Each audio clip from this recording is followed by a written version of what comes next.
Today, crypto pukes some more.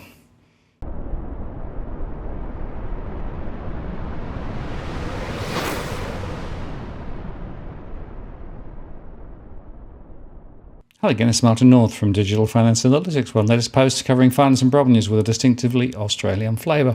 Well, whilst everybody is focusing on the US midterms, in crypto land things are not looking so good. In fact, it was one heck of a day, as the biggest player in crypto agreed to buy another big player.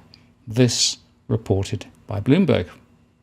And they said, this is really quite contrary to the founding vision of an industry beloved by anarcho-capitalists.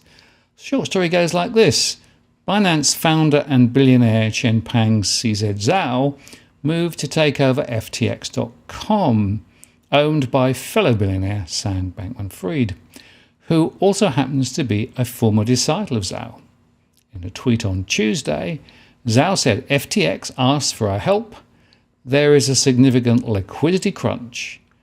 Actually, that was only a few hours after Bankman-Fried tweeted, FTX is fine, assets are fine. The deal followed a public spat between the two that spilled over on Twitter for millions of their followers and others to witness. Zhao had said that FTX's finances were in trouble, causing an exodus of users to flee the three-year-old exchange, even though Bankman-Fried assured that that was not the case. And if you think this sounds less like the cutting edge of modern finance and something more like the Wild West, well, you're probably right.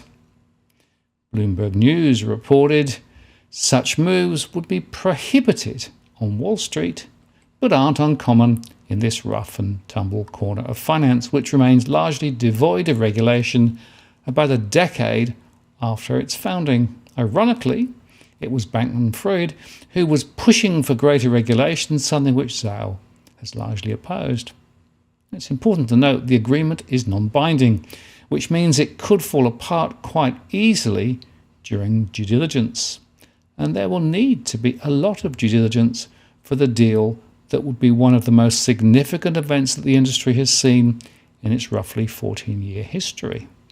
The news stunned investors both in cryptocurrencies and more traditional finance spaces, with the price of Bitcoin falling to its lowest since November 2020 and Ether, the second largest digital coin, dropping to its lowest since July 2022, as speculation grew that the deal revealed underlying troubles in the market.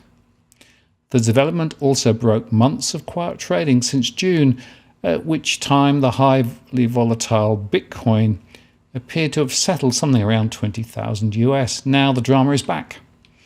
Just about every digital coin was hit, including Polkadot and Avalanche, each slumping more than 14%, and Solana and Dogecoin seeing bigger moves at nearly 30% at one point.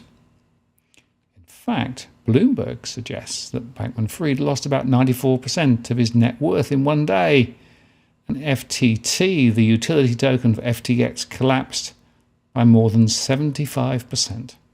But it's the way Bitcoin has tanked, at one point taking out its low for the year set in June, that could have the biggest impact. And of course the question is, what is next? The future of crypto assets probably looks pretty bleak.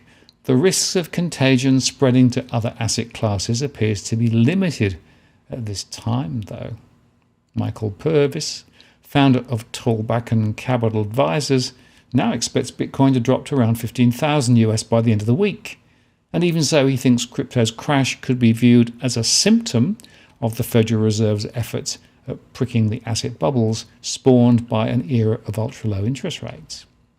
At this point in the cycle, I just think the Fed's bubble deflation has largely been executed, and so we are now in a more idiosyncratic asset class-specific condition. Certainly the fact that both stock and bond markets rose during the day suggests that traders don't see this as a seismic event, or at least not one serious enough to change their opinions about the midterm elections, inflation, and the conflict in Ukraine. Of course, the question is, could that change? Matt Maley, the chief market strategist at Miller Talbot & Co., said that there was simply not enough liquidity in the crypto market to handle all of the selling if indeed a run were to happen, which implies the risks of greater losses are there. Recall the massive sell-off in crypto in May, which saw Bitcoin's price tumble by 36% in a week. Such things don't happen unless there's a lack of liquidity. Maley did note, however, that contagion could yet happen if crypto investors look to sell other assets to raise cash. The fate of FTX could also have an effect on its biggest investors, but they tend to be the kind of huge and diversified institutions that can withstand the occasional bad bet. For example, Bloomberg News' Tom Maloney reports that the SoftBank Vision Fund, Singapore's wealth fund Temasek, and Ontario's teachers' pension plan sunk $400 million into the exchange at a $32 billion valuation in January. For Peter Cher, head of macro strategy at Alchemy Securities, risks are contained, especially compared with 6 months ago, because there are fewer people experimenting with crypto, and thus perhaps more likely to exit in a hurry, and the sector has grown less correlated with other markets, going sideways since June amid wild volatility elsewhere. So what does this mean for the future of crypto? Well, 2022 had already been a bad year for digital currencies as optimism evaporated in the space. Both tightening monetary policy and a few spectacular collapses egged on the process, but now traders are witnessing a consolidation and a concentration of power that was never envisaged, the effects of which remain to be seen. However, continuing signs that crypto isn't living up to its hopes cannot be good.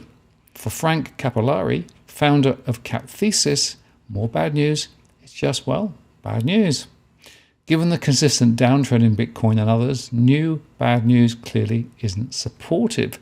This is just another reason for prospective buyers to be discouraged, and consistently disappointed traders eventually will stop buying alleged dips, which then could enhance the sell-off. The incident also demonstrates the importance of enduring and trusted institutions to markets. Any asset class needs a few clear rules and some kind of referee who actually enforces them, or eventually people will stay away. Now, of course, cryptography was supposed to inject the necessary security for each transaction and alleviate the need for trusted institutions, but as the asset class matures, that's getting harder and harder to sustain. Sylvia Jablonski, Chief Investment Officer at Finance ETFs, says that this could bring investors a different kind of anxiety. Prior to today, FTX was the JP Morgan of banking in the crypto world. While there have been several bankruptcies in the crypto space, this one hit particularly hard. The issue is that there is now this high level of uncertainty about the system itself. Longer term, I think investors who are bullish on crypto and the value of blockchain technology will continue to hold onto assets or even gather additional cryptocurrency exposure as prices have slipped. But the lack of visibility around those recent collapses by major players in the space does not bode well for investors' confidence. For now, crypto is consolidating into the hands of a very few, very wealthy people. In this, it's following the path set in the years after the introduction of the World Wide Web in the early 1990s. That generated innovation initially and promised to democratize information, and it was greeted with a profusion of different providers. Today, to an extent, the web and the profit it helps to produce are largely controlled by a few firms like Alphabet's Google, Meta Platforms, and Amazon. Like the internet before it, crypto is institutionalizing and making just a few people very, very rich. I think that's a very good article and well made. Now, if you're buying your home in Sydney's contentious market, you don't need to stand alone.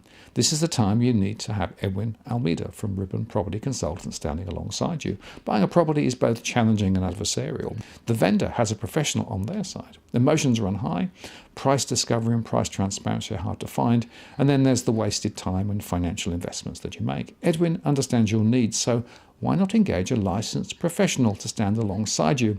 With RPC, you know you have experience, knowledge, and master negotiators looking after your best interests. So shoot Ribbon an email at info@ribbonproperty.com.au, and if you use the promo code DFAWTW/Martin, you can get a 10% discount offer. I'm Martin North from Digital Finance Analytics. Many thanks for watching, and I'll see you again next time.